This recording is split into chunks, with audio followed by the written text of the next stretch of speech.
සත් සැමට සිත් සදන අත්වැල. සත්මග TV YouTube අවකාශය පුරා විසිරෙන සංග්‍රාමය අත්දැකීම. හලාවත පදවි ජන සංනිවේදන කේන්ද්‍රයේ නිෂ්පාදනයක්.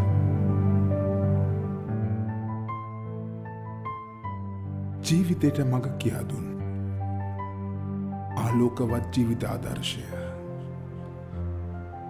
උත්තමයෝ. ජෙසුවිටයි සුබ දවසක්. හලාවත පදවී ජනසන්නිවේදන කේන්ද්‍රය අපි අලුත් කටයුත්තක් ආරම්භ කරන අද දවසේ ඉඳන් ඒ අපේ සත්මග YouTube නාලිකාව. සත් සැමට සිත් සදන අත්වැල සත්මග YouTube නාලිකාව හරහා ඔබ සැමට අලුත් දෙයක්, විශේෂයෙන්ම ජේසුගේ ආදරය, දෙවියන් වහන්සේගේ ආදරය වෙනස් විදිහට දකින්නට මඟ සලසන්නට අත්වැලක් විදිහට තමයි අපි අද දවසේ සිට සත්මග YouTube නාලිකාව ආරම්භ කරන්නේ. එහෙම ආරම්භ කරද්දී ඔබ එක්ක බෙදා හදා ගන්න පුංචි දෙයක්ත් තියෙනවා. මේ තමයි හලාවත පදවියේ සම්පතක් වෙච්ච සත්මග සංගරාව. මේ සත්මග සංගරාවේ පළවෙනි කලාපය ජනවාරි මාර්තු මාසවලින් දක්වපු 1986 මංගල කලාපයේ අටතිව තමයි අපි අද සත්මග YouTube නාලිකාවේ මේ පළවෙනි වැඩසටහන ආරම්භ කරන්නේ. මේ වැඩසටහනත් සුවිශේෂී වැඩසටහනක් බවට පත් වෙනවා. අපි කතා කරන සූදානම් මේ වැඩසටහන ඇතුලේ අපේ මේ ජීවිත ගමන ඇතුලේ අපේ ජීවිතයට ආදර්ශයක් ලබා දුන් ආලෝකමත් චරිත සම්බන්ධයි. වැඩසටහනේ නම උත්තමය. ජීවිතයට මඟ කියා දුන් ආලෝකවත් ජීවිත ආදර්ශය උත්තමයෝ. ඉතින් අද දවසේදී අපේ පළවෙනි වැඩසටහනට අපි සම්බන්ධ කරගන්නේ ඒ වගේ තමුන්ගේ ජීවිතයට ආලෝකයක් ආදර්ශ ලබාගත්තු උත්තමයෙක් ගැන කතා කරගන්න. ඒ උත්තමයාගේ ජීවිතය තුලින් උන්වහන්සේ ලැබුවේ මොකක්ද කියන කාරණා බෙදා හදා ගන්න හලාවත පදවියට සුවිශේෂී මෙහෙවරක් කර ආදරණීය පූජක පුතෙක්. එතුමාගේ පූජක දිවිය වසර 52ක් මේ වෙනකොට. එතුමා තරුණ කාලයේ සිට මේ දක්වා ලොකු සේවයක් කරා හලාවත පදවිය වගේම අපගේ කිතුණු ජීවිතය හැඩ කරන්නට අර්ථවත් කරන්නට අපි බොහොම ගෞරවයෙන් ආදරයෙන් පිළිගන්නවා අපේ උත්තමයේ වැඩසටහනේ පළවෙනි වැඩසටහනට කරු ලෝරස් ආනන්ද පියතුමාව. ජෙසුවිටයි පාද. ඉතින් ඔබ වහන්සේ එක්ක අපිට කතා බහ කරන්න තියෙනවා පාදගේ ජීවිතයට ආලෝකමත් වුණු ආදර්ශමත් චරිත ගැන. විශේෂයෙන්ම අපිට තියෙනවා මේ අප්‍රකාශිත ශුද්ධබන්තයෝ ගැන කතා කරන්නට. ඊට කලින් දැනගන්න කැමතියි පාද ඔබ වහන්සේගේ දේව සේවය අපේ කතෝලික සභාවට අවුරුදු 52ක්. ඒකම අපි දන්නවා අපි හැමෝගෙම ළමා කාලයේ තියෙනවා, වැඩිහිටි කාලයේ තියෙනවා. ඒ තුල අපි යම් යම් හීනමවාගෙන තියාගෙන ඉන්නවා. නමුත් ඔබ වහන්සේ මේ මොහොත වෙනකොට දෙවියන් වහන්සේ වෙනුවෙන් ලොකු සේවයක් කරලා විශ්‍රාම සුවේ ගත කරන වෙලාවක මෙතෙන්ට ඇවිල්ලා. ඒ නිසා අපි ඔබ වහන්සේගේ ජීවිතයට ආලෝක ලබා දුන්නු ඒ උත්තමයෝ ගැන කතා කරන්න කලින් කැමති ඔබ වහන්සේගේ ජීවිතය ගැන පොඩි සටහනක් අපි ලැබුවා නම් අපේ වැඩසටහනේ මංගල වැඩසටහනේ ආරම්භයක් විදිහට. ස්තුතියි මේ මාව කැඳෙව්වට මේ වැඩසටහනට. ඒකෙන් ප්‍රයෝජනක් වෙයි කියලා මම හිතනවා උත්තමයෝ කියන මාතෘකාවට අනුවම. ඉතින් මගේ ජීවිතය ගැන කතා කියනවා නම් මම පූජක වරය ලැබුවේ 1970. ඉතින් 52ක් විතර වෙනවා. ඉතින් ඒකේ භාගයක්ම මම එක්කෝ පාඩම් කෙරුවා, ඉගෙන ගත්තා. එහෙම නැත්නම් මම පිටරට මේ ජනමාධ්‍ය හැදෑරුවා. පොඩි කාලේ ඉඳලම මගේ ආසාව තිබුණා සින්දු කියන්නයි නටන්නයි. ඉතින් ඒකම මගේ පියා වයලින් වාදකයෙක්, පල්ලියේ ඕගන් වාදකයා. ඉතින් ඒකට පුරුදු වුණා. ඉතින් ඒ ජනමාධ්‍යයෙන්ම දෙයයන්ට කතා කරන්නත් මිනිස්සුන්ට කතා කරන්නත්. ඉතින් ඒකෙන්ද ඒකෙන් පුහුණු වුණා. ඉතින් මම පිටරට පුරුදු වුණේ යුරෝපාකරයේ අවුරුදු 4ක් ජනමාධ්‍ය හැදෑරුවා.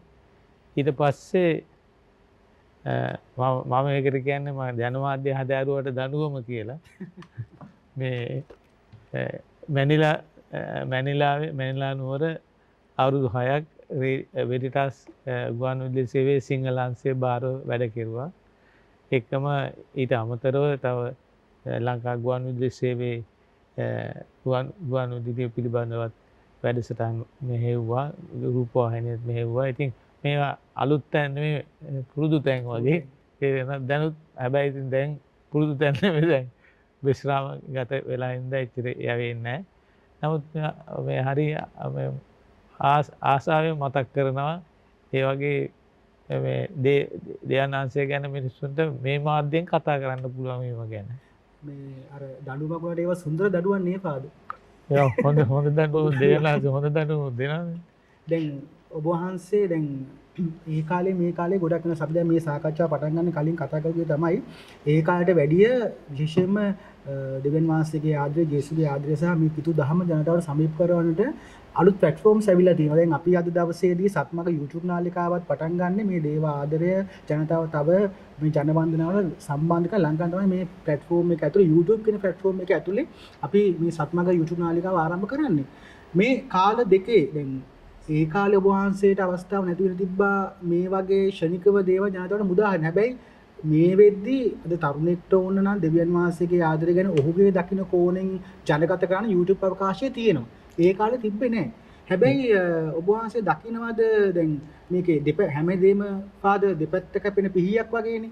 ඔබ වහන්සේ අඳුනගත්තු කාරණා දෙක තුනක් අපි කතා කරොත් මොකද්ද අපි නව තාක්ෂණ අපි භාවිතා කරනකොට කොහොමද පාවිච්චි කරන්න ඕන? මේ පළවෙනි දේ තමයි නව තාක්ෂණයේ එද්දි වගේ මේ 70 80 විතර මේ මිනිස්සු බයෙන් හිටියා මේ නව තාක්ෂණයෙන් මේක ලෝකෙ නරකාදියක් කරයිද කියලා. නමුත් මේ අපි පිළිගන්න වෙනවා දෙවියන් වහන්සේ මේම තාක්ෂණය අපිට දුන්නේ උන්වහන්සේගේ ආදරය ගැන වැඩි කියන්නේ. ඉක්මනට කියන්නේ. සාර්ථකව කියන්නේ.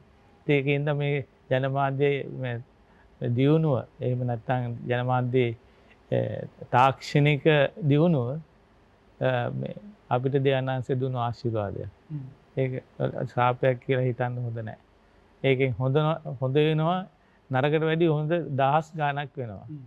ඒ අනිත් එක තමයි මේ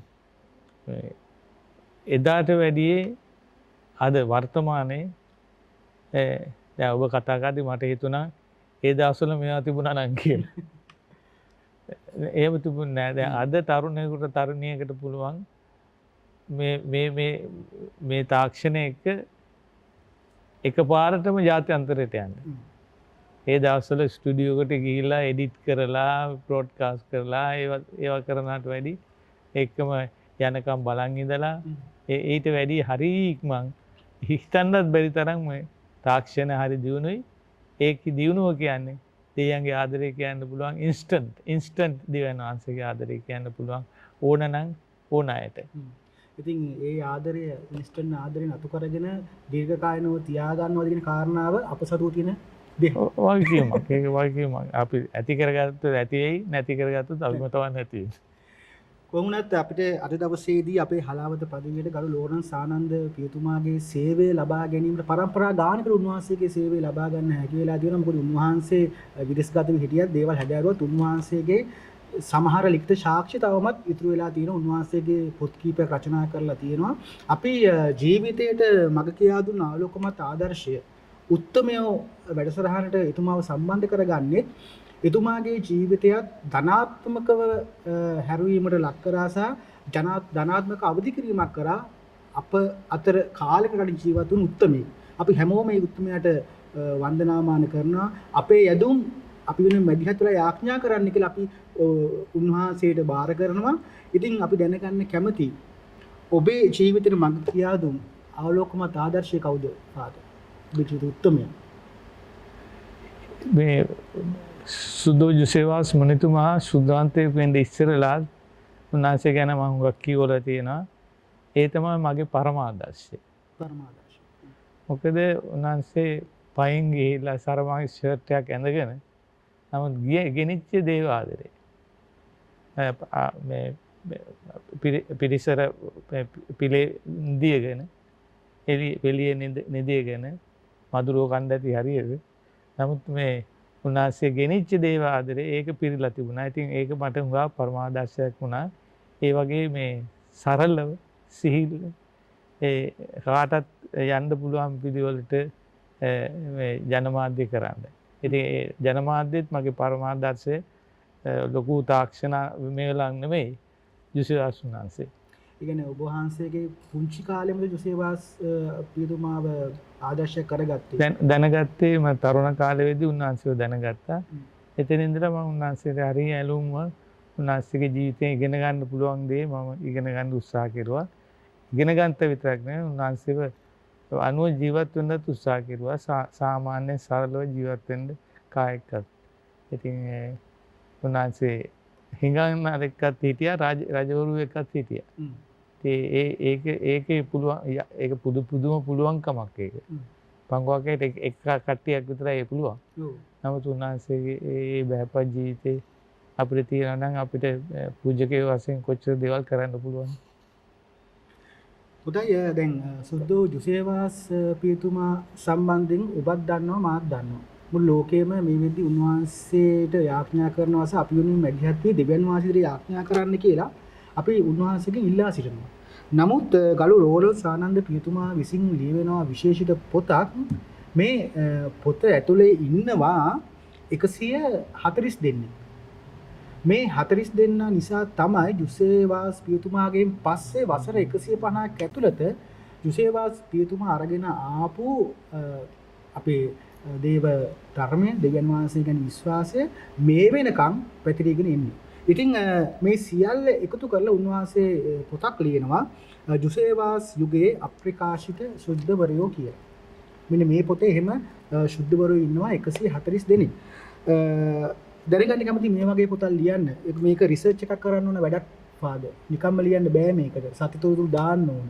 කොහොමද මේ පොත ලියවෙන්න ඒ ඉන්ස්පිරේක ඒ කියන්නේ උත්තේජන්නේ කොහොමද මේ වගේ පොතක් ලියන්නට සහ මේ වගේ පොතක් ලියද්දී ෆාදර් ලොකු බාධක තියෙන අභියෝග තියෙනවා මට නවකතාවක් ලියනවා වගේ අද නැගලා ලියන්න බෑ අර වගේ පරිශ්‍රණයක් කරන්න කොහොමද මේ පොත ලියවෙන්නේ කොච්චර කාලයක් ගියාද කියන එක අපි එකටම කතා කරමු මේක අන්තර්ගතයේ කතා කරන්න කලින් ෆාදර් ඕකේ මේ පොත මට මේක මම මේක පරිවර්තනය කියලා කියන්නේ මේක අනුවර්තනය ඉංග්‍රීසියෙන් ලියුණු පොතක් තියෙනවා උන්වහන්සේ සුද්ධවන්තයෙක් කරන්න උත්සාහ කරලා පටන් ගත්තේ ගෝව ඉන්දියාවේ ගෝවේ. එතනදී මේ හිටපු විශේෂ පුද්ගලයෙක් තමයි රොමල්ඩෝ කියලා කෙනා. එයා උන්වහන්සේ ඉංග්‍රීසියෙන් පොතක් ලියලා තිබුණා ජුසේවාස් පියතුමා ගැන 107ක් කතන්දර. 107ක් කතන්දර. පොඩි කතන්දර. මොකද මේ වැඩියෙන් කතා කරන්න බෑනේ ඔය ශාස්ත්‍රීය දේවල් කියවන්නේ නෑනේ. ඒක හරි හොඳයි. ඒක තමයි මම උදාහරණ කරගත්තේ මේ පොතෙන් තෝරගෙන මේ ඒ විශේෂයෙන් ඉන්ෆර්මේෂන් කියන තේරම තොරතුරු ඒ පොතෙන් ගත්තේ. ඒ තොරතුරු අපිට වැදගත් ඒව තෝරගෙන මම මේ පොත ලිව්වේ. මේ පොත ලිවීමේ මම මට නොදැනුවත්වම තමයි මේ පොතේ මේ දැන් අර ඉංග්‍රීසි පොතේ තිබුණේ 121 stories of Josephus කියලා. මම මේක දැම්ම අප්‍රකාශිත සුද්ධවරයෝ කියලා. මොකද උන්වහන්සේ සුද්ධවරයෙක් කරගන්නේ දැන්. ඒකින් හින්දා අපි උන්වහන්සේ තමයි උස්සලා තියෙන්නේ. මම පාඩම් කරපුවම හිතුණා යකඩ මේ 140 දෙනෙක් ඉන්නවා මේ උන්වහන්සේ වගේම ජීවත් වුණු බඩගින්න හිටියෝ ඇවිද්ද දුක් විඳ මේ ලංකාවේ අවුරුදු ගාණක් උන්වහන්සේ නා අවුරුදු 24යි හිටියේ අවුරුදු 38 අවුරුදු 32 හිටපු මේ ධර්ම දූතවරු හිටියා. ඉතින් උන්වහන්සේලා සුද්ධවන්තයෝ ඒ නමුත් අප්‍රකාශිතයි. අපි උන්වහන්සේලා පුද්ගලික උන්වහන්සේලා යාඥා කරනවා. මම අද ඒ සේරන්දු කියලා ආවේ ඔබ වහන්සේලා ගැන මම කතා කරන්න යන්නේ. අනේ ඔබ වහන්සේලා සේරන්දු කතා කරන්න පුළුවන් වෙන මට උදව් වෙන්න කියලා. ඒ උන්වහන්සේලා මේ මයික්‍රොෆෝන් එකක් නෙමෙයි පෑනක්වත් නැති කාලේනේ උන්වහන්සේලා මේ දේවාදරය ගැන කිව්වේ. මේ ඇවිද ඉතින් උන්වහන්සේ විතරක් නෙමෙයි සුද්ධවරයෙක් කියලා මම කියන්නයි ගියේ. ඒක තමයි මම සේරවංග මේ ලිස්ට් එක දැම්මේ මේ සේරම සුද්ධවන්තයෝ කියලා කියන්නේ. ඉතින් ඒකින්ද මේ පොතේ තියෙන්නේ හැමෝම සුද්ධවන්තයෝ කියලා කියන්නේ මේ 142 දෙන්නම එක වගේම ගෞරවය ලැබිය යුතුයි, ආදර්ශයට ගත යුතුයි, අපේ පරමාදර්ශය යුතුයි ශ්‍රී ලංකාවේ. හොඳයි අපි අප්‍රකාශ සුද්ධවන්තයෝ අතර ඉන්න කීප දෙනෙක් හඳුනා ගමු. හැබැයි ඊට කලින් අපි සූදානම් උත්තම වැඩසටහනින් කෙටි විරාමයක් ලබා ගන්න. විරාමයෙන් පස්සේ අපි මුණ ගැහෙමු සත්මග YouTube නාලිකාව සමග. ජීවිතයට මඟ කියා දුන් ආලෝකවත් ජීවිත ආදර්ශය උත්තමයෝ. අපි අරිත් සත්මග YouTube නාලිකාව සමග ජීවිතයට මඟ කියා දුන් ආලෝකමත් ආදර්ශය උත්තමයේ වැඩසටහනත් එක්කයි අපි සම්බන්ධ වෙලා ඉන්නේ. අපි අද කතා කරමින් ඉන්නේ ගරු ලෝරන්ස් ආනන්ද පියතුමා එක්ක. එතුමාගේ ජීවිතය ධනාත්මකව අවදි කර ජුසේවාස් පියතුමා සම්බන්ධයෙන් කතා කරන්නේ. ඒ අතර අපි හැමෝම ජුසේවාස් පියතුමා ගැන කතා කරද්දී එතුමා එක්ක පැමිණි අප්‍රකාශ සුද්ධවරයෝ ගැන තමයි අපි මේ මොහොතේදී කතා කරමින් ඉන්නේ. ෆාදර් මේ අපි ජුසේවාස් පියතුමා ගැන කතා කරපු නිසා අපි දන්න විදිහට කොළඹවත් නෙමෙයි, මීගමුවත් නෙමෙයි, කොළඹ කෝට්ටෙත් නෙමෙයි, ජුසේවාස් පියතුමාගේ මධ්‍යස්ථානය පුත්තල. ඒ කියන්නේ අපේ හලාවත පදවියට සම්බන්ධයි. ඒක එහෙම වුණේ කොහොමද ෆාදර්? දැන් ඉස්සර මේ හුඟක් අය කොළඹ දන්නේ නැහැ. මහනුවර දන්නේ නැහැ රජුරුවන්ගේ රටනේ. හැබැයි මේ මිනිස්සු දන්නවා මීගමුව. මීගමුව එනවා. ඉතින් ඔය මීගමුව දිගේ තමයි මෙහාට එන්නේ. බස්නාහිරට එන්නේ.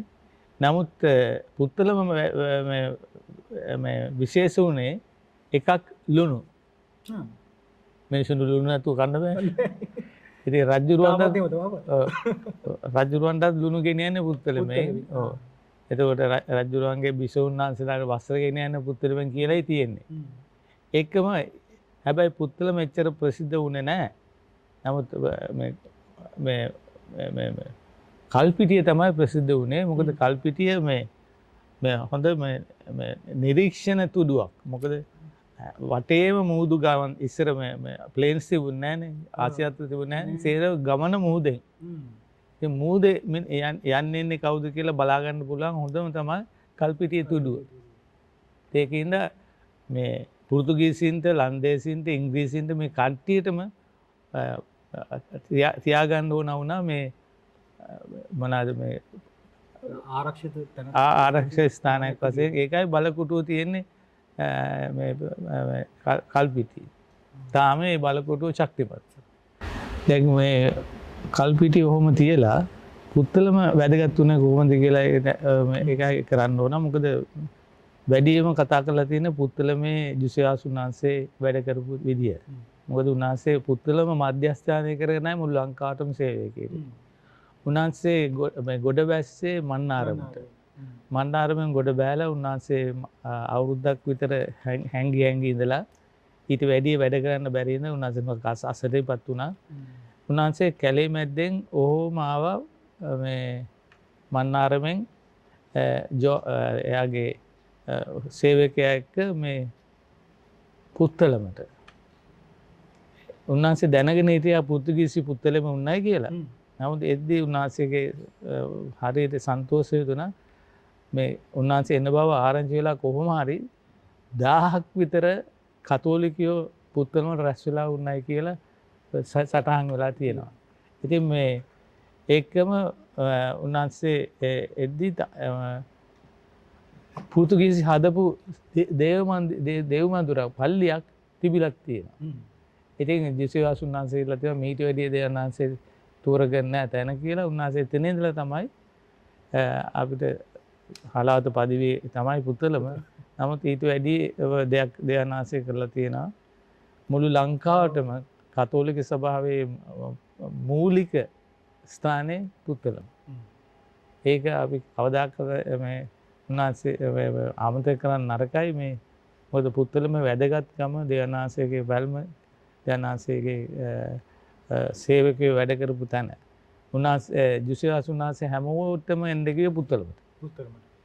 අසදීප වුණත් පුත්තලම මේ ලැබුම් ලොකු ලැබුම් ගයක් හදලා තිබුණා ඒක ඇවිල්ලා හිටියාගේ වයසක ඉන්න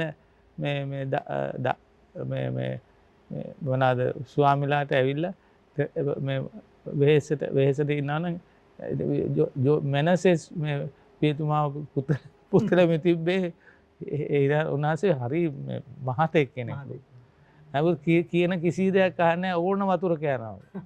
උන්වහන්සේට සෙම අමාරුව තිබුණා. ඉතින් උන්වහන්සේ සෙම අමාරුව හුස්ම ගන්න බැරුව ගියාම යුසේවාස් කියන්නේ උන්වහන්සේ කියලා තියෙන්නේ මෙතන ගිහිල්ලා ඉඳලා එන්න කියලා. මොකද සෙම අමාරුවට වෙදකම් කරන වෙද්දු හරියට හිටියා කියලා කියනවා මේ පුත්තලම පැත්තේ. දැන් තාම වුණත් මේ ක්ෂ රෝගයට රෝහල පුත්තලම පැත්තේ ඒ පුත්තලමේ තියෙන වාතයේ කුලඟ සුවදායකයි කියලා කියන්නේ. ඉතින් පුත්තලම වැදගත් උනේ කතෝලික සභාවට පළමුවෙන්ම මධ්‍යස්ථානය වුණේ පුත්තලම. යුසේවාස් උන්වහන්සේට මධ්‍යස්ථානය වුණේ මහනුවර නෙමෙයි පුත්තලම. මහනුවරට උන්වහන්සේ වැඩ කරන්න ගියා රජුරෝ ඉනින්ද රජුරුවන්ගේ ආස්සේ රජුරුවන්ගේ මේ නැත රජුරු හොයන අනේ කොහෙද ගියේ කියලා.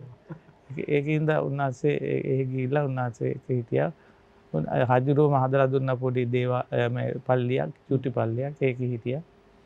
ඉතින් මේ අපි පුත්තලමට දැන් මගේ පුද්ගලික හැඟීම පුත්තලමට සලකන මදි කියලා. මොකද කතෝලික සභාවේ මහා මුල තියෙන්නේ පුත්තලමේ. මුදුන් මනකඩ කිව්වොත් ඒකම දේවනාංශයේ එතන ඉඳලා කතෝලික සභාව මේ ලංකාවේ සභාවට සේවය කරන්න ඉන්දියාවෙන් ඔරතෝරියන් නිකායේ මේ ධර්ම දූතයන් එව්වේ. ඒ අය හිටියේ එහෙ. ඒ අය ඇලුනේ දැන් මුළු මේ යුසේවාස් උන්වහන්සේ එක්ක වැඩ කරපු කාලේ උන්වහන්සේ ස්වර්ගස්ථ වුණේ 1711 අවුරුදු 24ක් වැඩ කරලා එතන ඉඳලා උන්වහන්සේ එක්ක වැඩ කරපු තව 11 දෙනෙක් හිටියා පුත්තලමේ වැඩ කෙරුවා. ඊට පස්සේ 140 දෙන්නටම ගියා. ඒ 1874 වෙනකම්. ඒ ඉංග්‍රීසි කාලේ වෙනකම් ගිය කට්ටිය. ඉතින් මේවා අපි මතක් කරගන්න ඕන. මොකද දෙයන්නාස නිකන් නෙමෙයි තෝරලා තියෙන්නේ මේ වගේ මේ ධර්ම දූතයන් ඉන්න තැන වැඩ කරන්න තැන. ඒ අය ලංකාව වටේම ගිහිල්ලා යුසේවාස් උන්වහන්සේ කියන්නේ පුත්තලමට එන්න. ඇවිල්ලා තියා රෙස් කරන්න. ඉතින් තීරුවක් තියෙන්න බෑ උන්වහන්සේ අවබෝධ කරගත්තු. ඒකම කතෝලික සභාව අතින් විශේෂ කාරණයක් තියෙනවා. ඒක මේ වැඩියම වැදගත් මේක පැවිද්දන්ටයි මේ සභා නායකයින්ටයි ලංකාවේ කතෝලික සභාවේ පළමුවෙනි මේ පළමුවෙනි සම්මන්ත්‍රණය තිබ්බේ හමු වෙලා තීරණය කෙරුවේ පුත්තල යුසේවාස් උන්වහන්සේ එන්න කියලා. එතනදී තමයි පළවෙනි වතාවට ලංකාව 8කට බෙදලා 8 දෙනෙකුට බාර දුන්නේ. යාට බිෂප්ලාට වගේ. ඒ මුල් සංවිධානයේ යුසේවාස් මහත්මයාම අපිට කරලා දුන්නා. ඒ අනුව තමයි අපි සේරම යන්නේ. ඉතින් අපි ඒව ගැන හිතලා දෙවනාංශට ස්තුති කියන්න ඕන. ඒකම පුත්තලමට මීට වැඩි සලකන්න. උපාසේ වතාවල් කියවේ කාරණාවක විශේෂයෙන්ම යුසේවාස් පියතුමා අපේ සාන්තුරය ලංකාවේ සාන්තුරය සහ එතකොට හලාවත පදිවි ජීවත් වෙන ඔබ මම විශේෂකාරයි. එතකොට මොකද පුත්තලමින් තමයි ඔබ වහන්සේ කිව්ව විදිහට කතෝලික සභාව ලොකු මෙහෙවරක් කරලා තියෙන. ඒ නිසාවෙන් තමයි හලාවත පදවි ජනසන්නිවේදන කේන්ද්‍ර අපි සත්මග YouTube නාලිකාව ආරම්භ කරන්නේ. යුසේවාස් පියතුමායි කරගෙන ආපු සේවය මේ නවීන තාක්ෂණය පාවිච්චි කරලා තවත් පිරිසක් දෙවියන් වහන්සේ ලං කරන්න අපි සත්මග YouTube නාලිකාව ආරම්භ කරේ. ඒ ආරම්භ කරපු YouTube නාලිකාවේ පළවෙනි වැඩසටහන තමයි මේ අපි මේ සම්බන්ධලා ඉන්නේ. උත්තමයෝ විශේෂයෙන්ම ඔබ ගිහියෙක් වෙන්න පුළුවන්, පූජකයෙක් වෙන්න පුළුවන්, කවුරුන් හෝ වේවා. ඔබේ ජීවිතයට ආලෝකය පෙන්වන කවුරු හරි ඔහු හෝ ඇය ගැන සමාජයට කියන්න, ඒ හරහා දෙවියන් වහන්සේගේ ආදරය අත්දකින්නට ඔබට අවස්ථාව ලබා දෙන්නට සත්මග YouTube නාලිකාව සෝදානම්. මේ නිසා ඔබට පුළුවන් ඉදිරියට අපිත් එක්ක සම්බන්ධ වෙලා ඔබේ ජීවිතයට මඟ කියා දුන් ආලෝකමත් ආදර්ශය ගැන උත්තමයෝ හරහා කතා බහ කරන්නට. ෆාදර් දැන් යුසේවාස් පියතුමා ගැන කතා කරද්දිම ඔබතුමාත් ලේඛන කලාවේ ඉන්න නිසාම ෆාදර් ජාකෝමි ගොන්සාලෙස් පියතුමා ගැන පොඩ්ඩක් මේ වෙලාවේ කතා කරොත් හොඳයි වගේ. ජාකෝමි ගොන්සාලෙස් පියතුමා මේ අපිට සේවය කෙරුවේ බෝලවත්තේ ඉඳලා. මොකද බෝලවත්තේ විශේෂ පියතුමාගේ මියාන් පස්සේ උන්වහන්සේ කළා සේවය.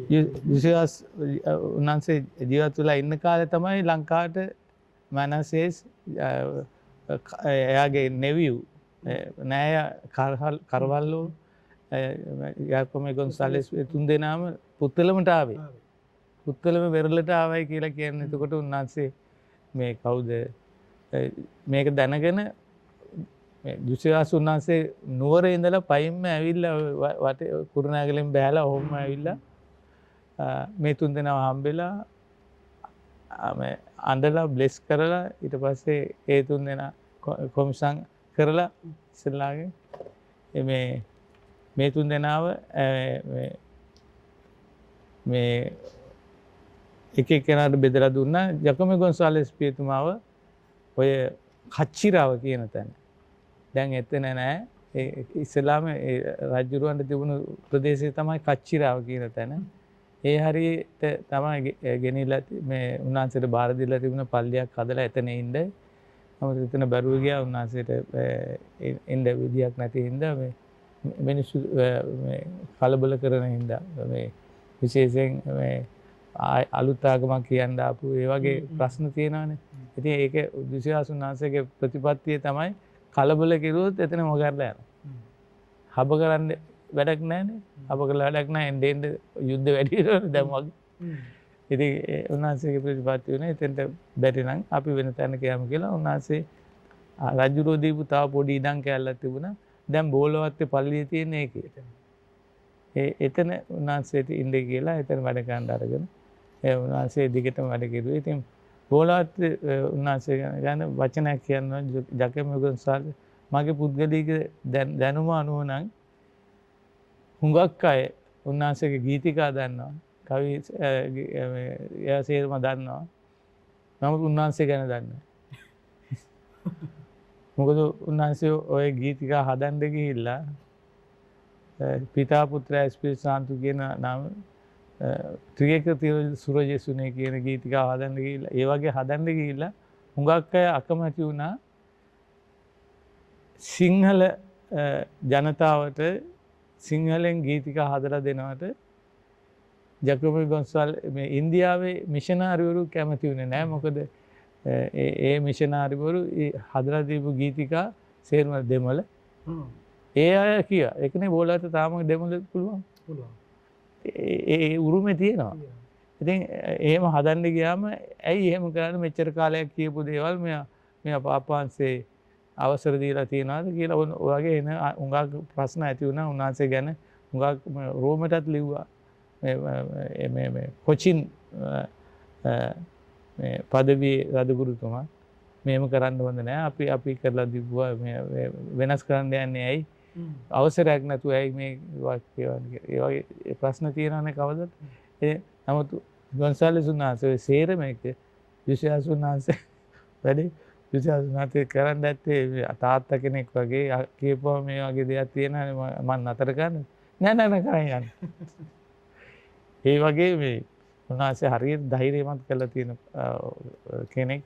ඒ ආස්තෙන් උන්වහන්සේ මේ ගොන්සාලෙස් උන්වහන්සේ තමගේ අපිට තියෙන අපේ සාහිත්‍ය සිංහල සාහිත්‍ය කතෝලික සාහිත්‍යයේ මේ අපිට තියෙන්නේ ගොන්සාලෙස් උන්වහන්සේ හින්දා ඒ තියෙන්නේ විශ්වාස උන්වහන්සේ හින්දා. ඉතින් අපි කතා කරමින් ඉන්නේ ගරු ලෝරන්ස් ආනන්ද පියතුමාට එතුමාගේ ජීවිතයට මඟ කියපු ආලෝකමත් ආදර්ශ සුදු දුසේවාස් පියතුමා සම්බන්ධයෙන් සහ ජාකෝමේ ගොන්සාලෙස් පියතුමාත් උන්වහන්සේගේ ලේඛන කලාවට යම් කිසි බලපෑමක් කරලා තියෙන නිසාවෙන් තමයි ජාකෝමේ ගොන්සාලෙස් පියතුමාවත් මතක් කරගෙන විශේෂයෙන්ම දුසේවාස් පියතුමාගේ යුගය අරගෙන ඉදිරියට අරන් ගිය කෙනෙක් තමයි ජාකෝමේ ගොන්සාලෙස් පියතුමා කියලා කියන්නේ.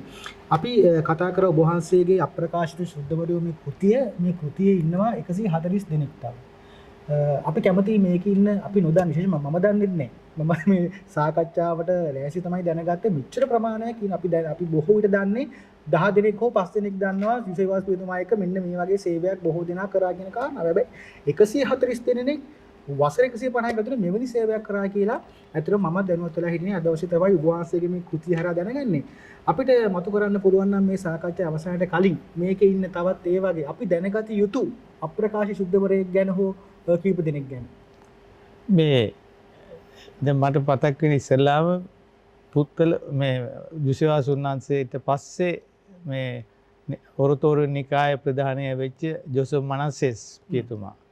උන්වහන්සේ තෝරගත්තේ දුෂ්‍යවාස පියතුමා වගේම පුත්තලෙම ඉඳලා වැඩ කරා.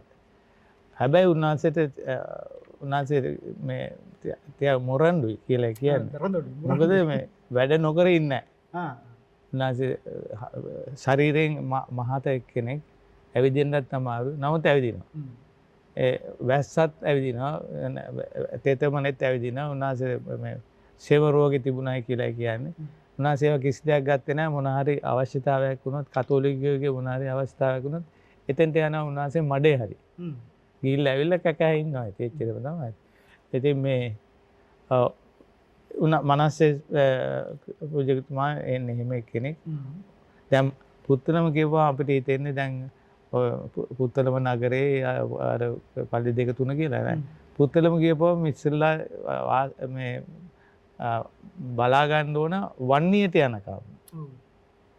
පුත්තලමෙන් එහා වන්නියට යනකම් ඇතුලෙන් ගිහිල්ලා අතරින් කල්පිටියෙන් එහායෙන් නෑ. මේ පැත්තේ නැගිරින් ගියාව කෙලිම කල්පිටිය. ඒ උන්වහන්සේ කල්පිටිය වන්නියත් බලාගත්තා. කොච්චර ඇවිදින්න ඇද්ද? උන්වහන්සේ එහෙම ගියාම මේ ඒ සිද්ධිය හොඳයි කියව ගන්න මේ පොතේ තියලා තියෙනවා. මේ උන්වහන්සේ ඇවිදගෙන යද්දී කල්පිටියට කල්පිටියේ ඉඳලා ඉන්දියාවට යන පියතුවෙකු ඇරලන්න ගියා. මොකද උන්වහන්සේ තනියම යන්න බයයි කියලා වනාන්තරේ. උන්වහන්සේ ඇරලා යන්න ගියා කල්පිටියට ගිහිල්ලා එන ගමන් උනේ කල්පිටියේ කැලේදී අලියෙක් හම්බුණා. වංගු හැරදෙම අලියා ඉන්නවලු. ඉතින් මේ දැන් උන්වහන්සේ දුවන්නත් බෑනේ. මහතයින කොට. ඔව් හරියට මහතයි. දුවන්න බෑ. උන්වහන්සේ කරන්න දෙයක් නෑ. අලියට මූණට මූණ යනවා. උන්වහන්සේත් යනවා අලියත් එනවා. ඉතින් හරි ලස්සනයි. ඉතින් උන්වහන්සේ කරන්න බැරිද අන්තිමටම උන්වහන්සේ කළා තියෙන්නේ ඔහොම හිටු කියලා. හිටු. අලිය හිටියද? අලිය හිටියා බලාගෙන හිටියා. ඊට පස්සේ මේ ඔය සිද්ධිය ලස්සනට තියෙනවා ඒකේ. මීට වැඩිය ලස්සනට තියෙනවා. ඉතින් දැන් දෙන්නට කරගන්න දෙයක් නැහැ. මෙයාට මගල්ල යන්නත් බෑ. දෙන්න මූණට මූණ බලන් ඉන්නවා. ඊට පස්සේ උන්වහන්සේ කරලා තියෙන්නේ මැරිලා වැටි.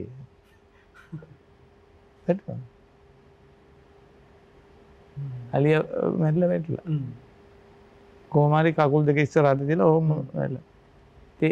ඒවා මේ ප්‍රාතිහාර්ය නෙවෙයි නම් මොනවද දෙවියන් වහන්සේ ආරක්ෂා කළා තියෙන්නේ මනසේ සුනාංශය. අපිට සිද්ධියක් වගේ වුණාට ඒවා කොච්චර දේවල් නේද? ඒ වගේ උන්වහන්සේගේ ජීවිතයෙන් එහෙමයි. උන්වහන්සේ ඇරියේ නැහැ. උන්වහන්සේ වලලලා තියෙන පුත්තලගේ. උන්වහන්සේ පියතුමාව ඒ පුත්තලම වලලා තියෙන 7 දෙනෙකු මේ ධර්ම දූතවරු. ඒ 7 දෙනාගෙන් පළවෙනියා මනසේ මොනවාන්සේ අතහැරලා ගියේ නැහැ කොච්චර ප්‍රශ්න වල. ඒක තව දැන් අහුවනේ කෙනෙක් ගැන කියමු අපි. ඔව්. දැන් අපි කියවනේ මේ කොන්සල්ස් උන්වහන්සේ ගැන. තව තමයි උන්වහන්සේගේ නෙවියු කියන්නේ කොහොමද සිංහලෙන් බෑන කෙනෙක් නේ? බෑන කෙනෙක්. ඔව්. කරවල්ලෝ. උන්වහන්සේ මේ මාමා මේ ස්වාමික මෙච්චර ආදර්ශවත් වැඩ කරන හින්දා දැනගත්තයන් පස්සේ මේ ඔය කොල්ලා ස්වාමි කෙනෙක් කියලා. එලා කියවලු මම යන්න ඕනයි කියලා ලංකාවට. පස්සේ ඒ දෙමව්පියෝ ඉතින් මේ කියන්නේ මේ ජුසියාස් පිටුමයි නංගිගේ පුතෙක්. ඉතින් ඒවල අර මම කිව්වේ මේ මනසේ පිටුමා එකම ආවයි කියලා. කරවහල්ලෝ මේ ආපුවම උන්වහන්සේ උන්වහන්සේ ආසා හිතිලා ඉතින් පුතෙක්නේ යුසේවාස් උන්වහන්සේ කිව්වලු උඹ වරෙන් මායික නුවර යන්න. නුවර ගියාම නුවර ඇවිල්ලා ඒ දවස්වල මේ බෝයින රෝගයක් තිබුණා. මොකද්ද? වැලේරියා නෙමෙයි. මේ ඩිසෙන්ට්‍රි මේ බඩ පාචනේ හදුනාම මිනිස්සු දාලා යනවා. බේත් නැහැනේ. ඉතින් මේ උන්නා කරවල පියතුමා කිසි දෙයකට බය වෙලා නැහැ. උන්වහන්සේ බොහොම පිරිසුදු ඉඳලා ඒ අය සේරන් උපස්ථාන කරලා. යුසේවාස් උන්වහන්සේ පොඩි මේ යාත්‍රාවක් හදලා දීලා තියෙනවා පොඩි ස්පිරිතාලයක් වගේ. ඒකෙන් දාලා ඉතින් ඔය සිංහල බේත් දිදී හිටියලු. අන්තිමට උන්වහන්සේ වැඩ කෙරුවෙන් පස්සේ උන්වහන්සේට මේ පාචනය හැදිලා මේ ස්වර්ගස්තුනේ මහනුවරදී මේ උන්වහන්සේ මේ අවුරුදු 4යි. ඒ ලොකු හරි මහෞත්ම චරිතෝ. ඉතින් මේ වගේ චරිත බොහෝමයක් ඔබට මුණ ගැහෙනවා. යුසේවාසුගේ අප්‍රකාශිත සුද්ධවරයෝ කළු ලෝරන්ස් ආනන්ද පියතුමාගේ මේ පොත ප්‍රාගෙන කියවන්න. අපි අපගේ සත්මග YouTube නාලිකාව ඔස්සේදී පසුව දැනුම් දෙන්න මේ කෘතියේ තව මුද්‍රිත පිටපත් තියෙනවා. එහෙම තියෙනවා ඒවා ලබා ගන්න කොහොමද කියලා අපි අපේ නාලිකාව හරහා ඔබ දැනුවත් කරන්න. ජීවිත කාලයේදී නොකල කිසිවක් මරණය අවස්ථාවේදී කළ නොහැක. මේ තමයි යුසේවාස් පියතුමාගේ අවසාන වචන. ලෝරන්ස් පියතුමනි ගොඩක් ස්තුතියි ඔබ වහන්සේ අපගේ සත්මග YouTube නාලිකාවේ උත්තමයෝ පරිණතයට සම්බන්ධ වුණාට. ඔබ වහන්සේ වසර 52ක් තමයි මේ දේව සේවය මේ මොහොතේදී විශ්‍රාම සුවයෙන් ගත කරනවා. හලාවත රදුගුරු මැදුරේ කරපු සේවයේ සම්බන්ධව හිතේ මොන වගේ හැඟීමක්ද තියෙන්නේ? තවදුරටත් ලියන්න ආසාවක් නැද්ද? ලියන එක නවත්තලා. අද උදේ පාට නැගිටලා මම එකක් මේ සටහන් කර හිටියා ඊයේ රෑ හිතන දෙයක්. මට මොකද දන්නේ ඔය වෙලා තියෙන්නේ මේ ඔළුවට ආපුවම මේක ලියන්න ඕනයි කියලා නිින්ද යන්නේ නැහැ. නිින්ද යන්නේ. ලියලා ඉවරන එක නිින්ද යන්නේ. අර ඔළුව ඒකේ වැඩ කරනවා. ඒක දුරවන කමන්ත දේව පීඨද දන්නේ නැහැ. ඒක මම කියන්නේ අපිට ලැබෙන වර මොකද ඔබතුමා ඒක ලියුවේ නැත්නම් එහෙම නිින්දට ගියොත් එහෙම ආයක ලියවෙන්නේ නැහැ නේ. ඒකේ ප්‍රකාශ විදිහට ඒක එන්න ඕන ඉක්මනට. ඔව් දැන් මම පාඩම් කරන ගාම දැන් ඔය පුත්තලමේ මම කිව්වේ පුත්තලමේ වැදගත්කම අපි මිනිසුන්ට කියලා දෙන්න ඕන. යනන්ස කොච්චර දේවල් කරලා තියෙනවද කියලා පුත්තලමට. හරියට සුදු දේශයේ ජෙරුසලම වගේ. අපේ ලංකාවේ පුත්තලම. යනන්ස කොච්චර ආශිර්වාද කරලා තියෙනවද ලංකාවට. මෙච්චර 140ක් ඒවල. උන්වහන්සේ වල අපි ඒ වගකීම තියෙනවනේ කියන්නයි කරන්නයි. මම හිතන්නේ ඒවා අපි ඉස්සරහට කරන්න පුළුවන් ඔබේ නාලිකාවෙන්. ඒක කරන්න පුළුවන් වෙන්න ඕනයි කියලා දේව වරම් වෙලා මම යාඥා කරනවා. හොඳයි හලාවත පදවි ජනසන්නිවේදන කේන්ද්‍රයේ සත්මග YouTube නාලිකාවේ උත්තමයෝ අපේ පළවෙනි වැඩසටහනේ ආරාධිත අමුත්තවට පත් වුණේ කළු ලෝරන්ස් ආනන්ද පියතුමා. එතුමාගේ ජීවිතයට මඟ කියපු ආලෝකමත් ආදර්ශය වුණේ සුදු යුසේවාස් පියතුමා. ඉතින් උන්වහන්සේගේ ජීවිතයෙන් අපේ ලෝරන්ස් පියතුමා ලබාගත්තු කරුණු කාරණා සම්බන්ධව කතා බහ කරේ. අපි තවත් මෙවැනි හරවත් සහ හදවත දැනෙන කතා බහකින් මුණ ගැහෙමු. අපි ඉතෙක් සමුගන්න කලින් මතක් කරනවා සත්මග YouTube නාලිකාව subscribe කරන්න, ඔබේ මිතුරන් අතර share කරන්න. හලාවත පදවි විශේෂම කරු පියතුමා කිව්ව විදිහට පුත්තරම කියන්නේ කතෝලික සභාවේ මුදුන් මුලක්. ඒ නිසා හලාවත පදවි ජනසන්නිවේදන කේන්ද්‍රය මේ YouTube මෙහෙවර දිගින් දිගටම කරනවා. ඒ නිසා ඔබගේ අදහස් උදාසුත් අපට ලබා දෙන්න. යලිත් මතක් කරනවා අපගේ YouTube නාලිකාව ඒකව Facebook පිටුව subscribe කරන්න, follow කරන්න කියන කාරණා මතක් කරනවා. අපි අද දවසේ සමු ගන්නවා. ගිහින් ඉන්නම් ඔබ සැමට ජේසු පිටයි. ජේසු පිටයි.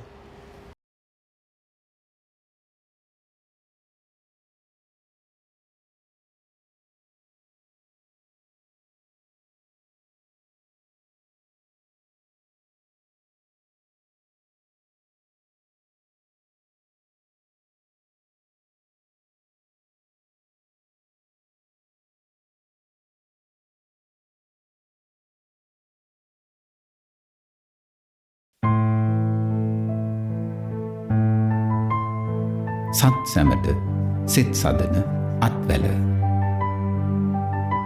සත්මග TV YouTube අවකාශය පුරා විසිරෙන සංග්‍රාමය අත්දැකීම. හලාවත පදවි ජනසන්නිවේදන කේන්ද්‍රයේ නිෂ්පාදනයක්.